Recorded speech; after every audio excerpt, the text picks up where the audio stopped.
Hello people of YouTube, welcome back. Oh, I need to sit down, I'm knackered. So yeah, I tried recording this video the other day. However, I had boxes and stuff like that in the way, so it's going to be no good. So here we go, round two. And as you might be able to see, there's a little bit of game room up at the moment. Yeah, we're nearly there. We're nearly completion. It's been a busy old last week really of building furniture. So yeah, all's good. All's good. I can't wait to actually be able to just spend some time in here and just chill out. Just can't wait. But first, I've got some pickups. Like I say, I tried doing this last week. So I put them away and then I realised I need to bring them out again because I'd like to talk about some of these games, some really good ones. I've kind of put it in no order at all. It really is. I just picked them, tried pulling out as many from the shelves as what I could remember. But yeah, anyway, let's kick off with it, shall we? So it's all modern stuff. There will be retro coming up in the future. First up, we'll show a system that no one really actually likes. They just pretend to for the YouTubes, I think. But yeah, it's a game called Stella. So I feel like I have been. Let me just check something there. I am recorded. That's good. Yeah. This is a game that I've seen, and I'm not a very big fan of harvest games, so I've sort of dismissed it as well being a Switch game. However, I was watching a YouTube channel and someone put this in their top 10 Switch games, so that had me intrigued, I've got to say. So with that being said, I had to pick it up, and the reason why is because it's not so much harvest game as it is an action RPG. So the videos that I saw on her channel was stunning. I've got to say, it looked really up my street. However, I watched a couple of reviews after I ordered, after I did the FOMO, check eBay, buy now. Yeah, since I've watched a few reviews, they've not been as kind to this as this person that I watched. Can't remember who she was called, to be honest. Was so yeah. Look, if it's supposed to be very basic, bare bones sort of action RPG. There's no dodge mechanic. That's how basic it is. So yeah, it's just basically hit X and try and survive. And then there's a little bit of harvest kind of gaming in there as well. I've heard that this is sort of like a Squaresoft AA style title. So yeah, it looks interesting, sounds interesting. This will probably let's do this in spring when it's harvesting time. Is that when you do harvest? I don't know. Next up, we've got the big hitter straight away. Maybe I should have flipped it upside down. We've got Sword of the Vagrant. Yeah, by Red Art Games. This has been published by. I did have a little art book to show you alongside this. However, I've put that away now. That's in the tat drawer, and that's back of some magazines. So I'm not pulling that out, just to show the artwork that is on there, which is incredible. This is sort of like a love letter to Vanillaware, a love letter to Odin Sphere in particular, that I believe that is what I've been told. Yeah, it's that sort of like grotesque, sort of inked drawing style with slight anime sort of looking characters. Yeah, it's a blatant rip-off. I don't know if this is called a certain style or anything, like how it's all drawn, but I just know it from sort of like Vanillaware games, sort of like Dragon's Crown, Odin Sphere, and the rest. But yeah, I love Vanillaware. They sort of like at one point was like my favourite publisher. I just loved everything that they did. However, it's just few and far between. And this is going to be a nice little gap filler. I can't wait to jump into this. I believe it's not as in depth as Odin Sphere, but do you know what? I don't mind that, to be honest. I sometimes kind of can get bogged down in like 20-hour plus games. Sometimes you just want something nice, short and snappy. 10-15 hours would be great. So yeah, next up, another one. This kind of was originally bought for the artwork, and it is Enter Digitron, Heart of Corruption. Again, another Red Art game, but upon looking at the gameplay as I bought it, I had to get it. This reminds me of I Want to Be the Guy. If anyone knows that game, it's sort of like a PC Flash kind of game that you used to download off websites. It was freeware, but yeah, it was just hard as nails, purposely hard as nails. Basic graphic gameplay, sort of like what kickstarted all this kind of stuff off, really.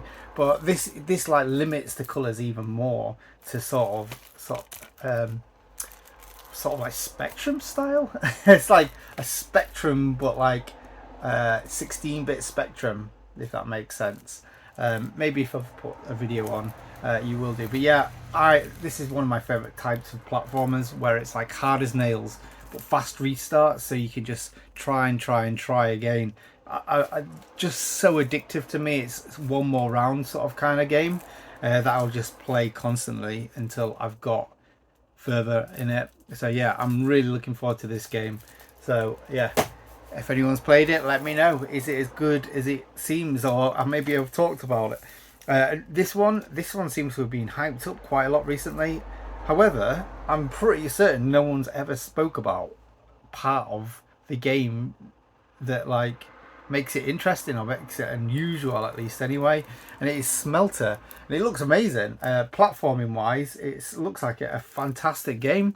But the bit that I didn't even know existed on this game until I got the game, saw the back of it, and like looked at a few reviews, because I like to go into certain games like blind. It's a strategy action platformer, so yeah, I believe there's a bit of real-time strategy in here as well, which is very unusual. But yeah, this is another beautiful looking action platformer, but like I don't know how much strategy is in this game. I'm going to be quite intrigued to play this. Actually, I might even play this sooner. Might put this on my top of my play list. Another one that I really need to put quite high up on my list. This is a more like wider release sort of game, and it's Maneater. This got massive about 2 or 3 years ago in lockdown. Everyone was talking about this game, sort of like a shark RPG or something, shark PG.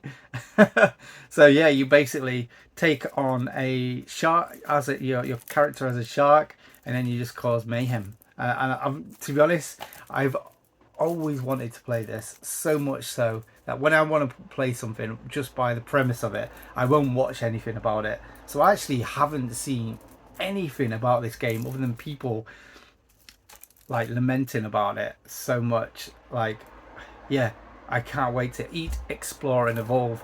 But what's good about this is the Apex edition, so I'm assuming this has got all the DLC on the disc. Maybe at least it comes with the DLC, I think. So I'm not sure what the DLC actually is. Like I say, I don't fully know what the game is, but it's nice to have a little bit of a special edition. And again, this was super cheap. It was like 10, 11 quid or something maybe. And again, I think I got this with it. A game that I've not watched anything about because I want to play it. Gungrave Gore. Now this has got slated. Now I'm hoping this is slated because it plays a little bit like an older style game, which if that's the case, I think I'm going to love it, because Gungrave, the original game, was like that. It was not the best game. It really wasn't. It was so repetitive, so sort of like not great, just not polished. However, the style, the substance, the humour was exactly what I wanted. It was like a 5-hour game as well, which I'm hoping this might be as well. Just short, sweet, action-packed, sort of like turn your brain off as you put the disc in. That is sometimes just what you need, and I just love the artwork of the cover. It's like sort of like dark, stylized with like flashes of color. I'm really looking forward to this, even though so many people have said it's not very good. Even people that I would expect to like my kind of games. I can't wait to hate it. Maybe that's what it is. I like moaning about games recently. Now another game not seen anything about, and it's Madison. There's a lot of bangers here, I've got to tell you. A lot of great games here, and this is Madison. So Again, all I know is this is a horror. It's quite heavy. It looks like, feels like it's got quite a lot of nice stuff in here. This was, again, I think it was like 12 quid, I think it was. I can't remember where it was from either. But yeah, a lot of people have been playing this recently and said it's actually a really spooky, it's quite scary game, which you don't get many of them in the modern times. So I don't know if it's a game that you sort of like, it's puzzle based, or if it's a hiding based, or even if there's any sort of like shooting or anything. I actually don't know. Suffer the brutal torment of a demon forcing you to continue a gory ritual. Now it's October coming up, and this is going to be in my October to play games, because I like to play some horror games, and this is going to be one of them, along with Luigi's Mansion. Now another game. I actually have to I'm losing my voice here. I need a drink. Sorry about that. Yeah, another game I actually have watched stuff about, and flipping heck, too many games here that I want to play straight away, and this is Proteus. Yeah, this kind of came from nowhere from me. This is resurrection of the chaos of the first person shooters of old. So basically, this is it looks and feels like a Doom game, but sort of like with like the power and grunt of a modern sort of system. It's like pixelated, it looks gory as hell, super dark, super violent. I just can't wait. I loved what was it called? There was another game that was like this, that came out a few years ago. I absolutely loved it. I can't remember what it's called. But yeah, this is sort of like a genre called boomer shooters. I've noticed a lot of people calling them boomer shooters. Quite interesting as well. Humble Bundle Games have released this, and that seems to be a publisher that's getting quite good at releases. Like everything seems to be top tier from them, so definitely one to look out for. And I got that from CEX for 8 quid. I did have a sticker on it, but I took everything off. Next up, a game that I find quite amusing, JoJo's Bizarre Adventure All Star Battle R. So I believe this is the PS3 one, but with all of like the DLC and everything just ready to go. So this is a one-on-one fighter in the JoJo Bizarre Adventure franchise. Amusingly, like what was it, about a year or two ago, the PS3 one was selling for like stupid price, like 100 quid or something. I looked at it recently, since this dropped to like 10 quid. The PS3 one you can get now for 20 quid from CEX. So just imagine being that flipping person who bought all them PS3 games in the height of hype, and then just to have like lost all their money straight away. You must laugh. Well, you shouldn't really, but it is funny, because a lot of them people are just doing it for speculation. So yeah, anyway, this is great to have, because then I want to play this on my arcade. I think someone else has just picked this up, so hopefully we can have a little tournament playing that soon. Next up, another Humble Bundle Games, and another one that was 8 quid from CEX, and another one I actually can't wait to play, and it's Signalis. So this is an interesting game. I think, again, very highly rated actually.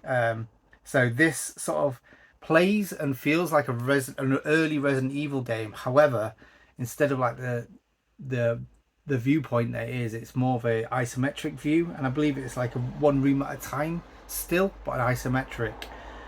And instead of being like chasing zombies in a mansion, it's more like a cyberpunk setting. So yeah, this ticks all the right boxes for me. Far too many games that are coming out of this caliber. I can't play them all. I literally can't. I need to have some time off. I need to have a week off. Once everything's settled in here, I'm going to take a time off and then just try and clear my backlog. That'll be quite interesting. See if I can do a Geordie slasher. See if we can get 52 games in a week. Next up, oh my god, another banger. And it's another Red Art Games one. Lovely slipcover. Such cool artwork. It's just like so understated. And it's Helvetica. Helvetica. Yeah, so again, another game on the Vanillaware tip. This one a bit less Odin's Sphere, a bit more. What's the other one? Oh my god, what the? Great games. It's on the Vita. I can see the box that I used to have. What's it called? I can't remember. But yeah, a bit less involved as Odin's Sphere, a bit more action slash game. But the only thing that puts me off with this game is I believe this is a roguelike. So I tried playing Blood Cells? Something Cells? Dead Cells, that's it. I was playing Dead Cells and I thought that was going to be right up my street, and I hated it. I hated that game. I couldn't get on with it. It just frustrated me, and I think this is going to play a little bit like this, but with sort of Vanillaware style graphics. That being said, I'm looking forward to playing it. I'm hoping I'm proved wrong, because I do like sort of like rogue sort of games. I was playing one. When I first got my PS4, I played Rogue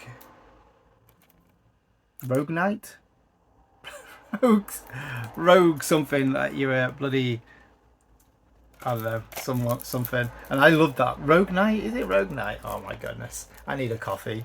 It's too early for this. And yeah, that was fantastic. And I've just been playing the second one, Rogue. I don't know.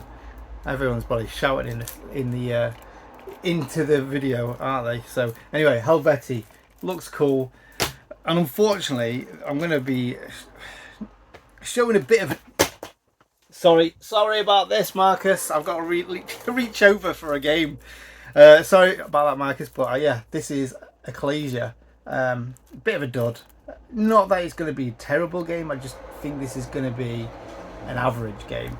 So I kind of wanted this for ages. It was literally released on Switch, and I was close to buying it.